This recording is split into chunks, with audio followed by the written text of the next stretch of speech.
बोलो उमापति शंकर की जय।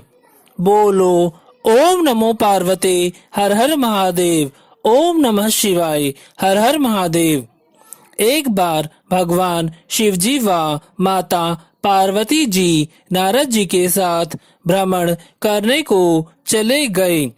चलते चलते वे चैत्र मास की शुक्ल पक्ष की तृतीया के दिन एक गांव में पहुंच गए। उनके आने का समाचार सुनकर गांव की श्रेष्ठ कुल की स्त्रियां उनके स्वागत के लिए स्वादिष्ट भोजन बनाने लगी। भोजन बनाते बनाते उन्हें काफी देर हो गई, परंतु साधारण कुल की स्त्रियां श्रेष्ठ कुल की स्त्रियों से पहले ही थालियों में हल्दी और अक्षत लेकर पूजन हेतु वहां पर पहुंच गई। माता पार्वती जी ने उनके पूजन भाव को स्वीकार करके सारा सुहाग रस उन पर छिड़क दिया। वे अटल सुहाग प्राप्ति का वरदान पाकर अपने घर लौटी। कुछ समय के बाद उच्च कुल की स्त्रियां अनेक प्रकार के पकवान लेकर माता पार्वती जी और भगवान शिव जी की पूजा करने पहुंची। सोने चांदी से निर्मित उनकी थालियों में विभिन्न प्रकार के खाद्य पदार्थ थे। उन स्त्रियों को देखकर भगवान शिवजी ने पार्वती जी से कहा, आपने सारा सुहाग रस तो साधारण कुल की स्त्रियों को ही दे दिया, अब आप इन्हें क्या दोगी? माता पार्वती जी ने उत्तर दिया कि हे प्राणनाथ, आप इसकी चिंता मत कीजिए। उन स्त्रियों को मैंने केवल ऊपरी पदार्थों से बना रस दिया है, इसीलिए उनका रस धोती से रहेगा, परंतु मैं इन उच्च कुल की स्त्रियों को अपनी उंगली को चीरकर अपने रक्त का सुहाग रस दूंगी। यह सुहाग रस जिसके भाग्य में पड़ेगा वह तन मन से मुझ जैसी सौभाग्यवती हो जाएगी। जब श्रेष्ठ कुल की स्त्रियों ने पूजन समाप्त किया, तब माता पार्वती जी ने अपनी उंगली को चीरकर रक्त उन पर छिड़क दिया। जिस पर जैसा छींटा पड़ा उसने वैसा ही सुहाग पा लिया। उसके बाद भगवान शिवजी की आज्ञा से माता पार्वती जी ने नदी तट पर स्नान करने गई। स्नान करने के बाद माता पार्वती जी ने बालू के ढेर से एक शिवलिंग तैयार किया और उसकी पूजा की। पूजा के बाद माता पार्वती जी ने शिवलिंग की प्रदक्षिणा करके नदी के तट की मिट्टी से माथे पर तिलक लगाकर 2 कण शिवलिंग को भोग लगाया। इतना सब करते करते माता पार्वती जी को काफी समय लग गया। काफी देर बाद जब वे लौटकर आई तो भगवान शिवजी ने उनसे देर से आने का कारण पूछा। उत्तर में माता पार्वती जी ने झूठ ही बोल दिया कि वहां मेरे भाई भौजाई आदि मायके वाले मिल गए थे, उन्हीं से बातें करने में देर हो गई। परंतु भगवान शिवजी तो शिवजी ही थे, वे कुछ और ही लीला रचना चाहते थे। अतः उन्होंने पूछा कि हे पार्वती, आपने नदी के तट पर पूजन करके किस चीज का भोग लगाया था और आपने स्वयं कौन सा प्रसाद खाया था? माता पार्वती जी ने फिर से झूठ बोल दिया कि मेरी भाई भौजाई ने मुझे दूध भात खिलाया, उसे खाकर मैं सीधी यहाँ चली आ रही हूँ। यह सुनकर भगवान शिवजी भी दूध भात खाने की लालच में नारद जी के साथ नदी तट की ओर चले गए। माता पार्वती जी दुविधा में पड़ गई।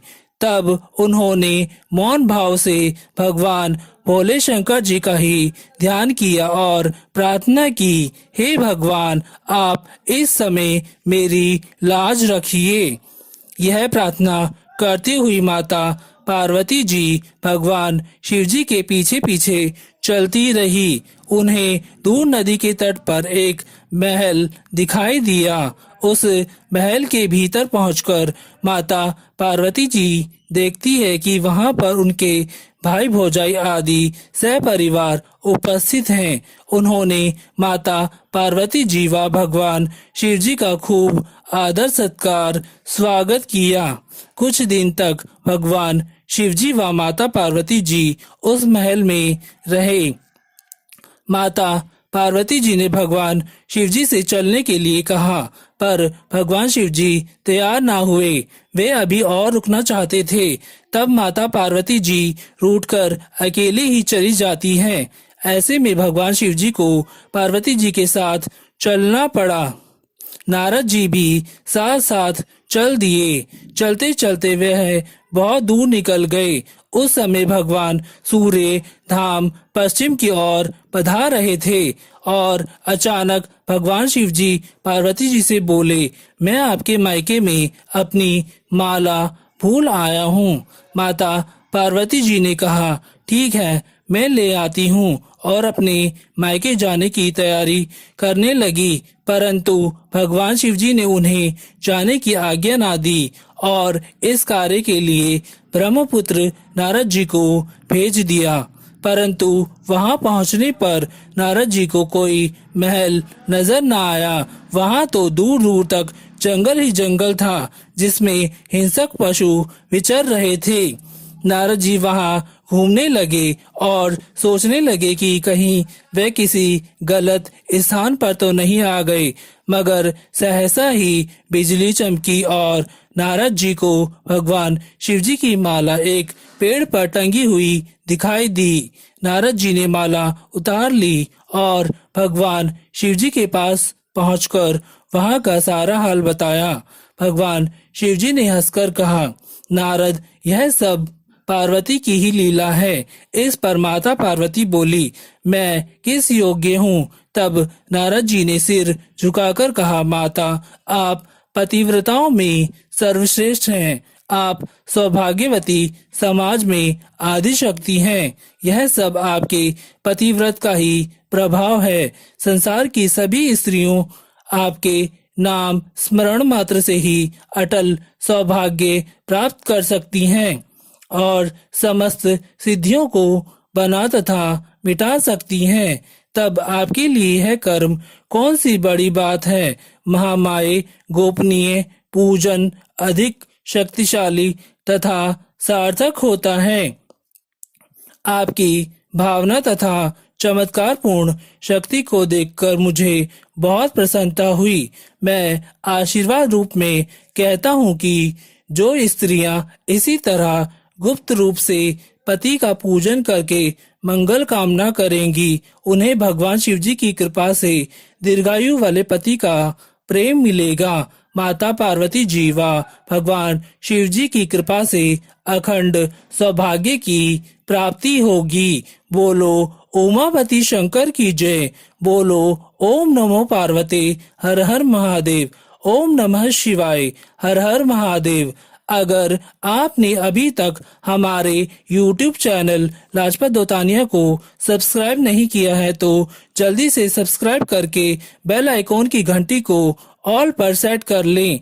इससे होगा ये कि हमारे YouTube चैनल पर कोई भी नई वीडियो के अपलोड होने की नोटिफिकेशन आपको तुरंत मिल जाएगी और वीडियो को पूरा वॉच करें। अगर आपको वीडियो अच्छा लगा हो तो वीडियो को ज्यादा से ज्यादा लाइक करें, शेयर करें और एक बहुत अच्छा सा कमेंट करना ना भूलें। बोलो उमापति शंकर की जय।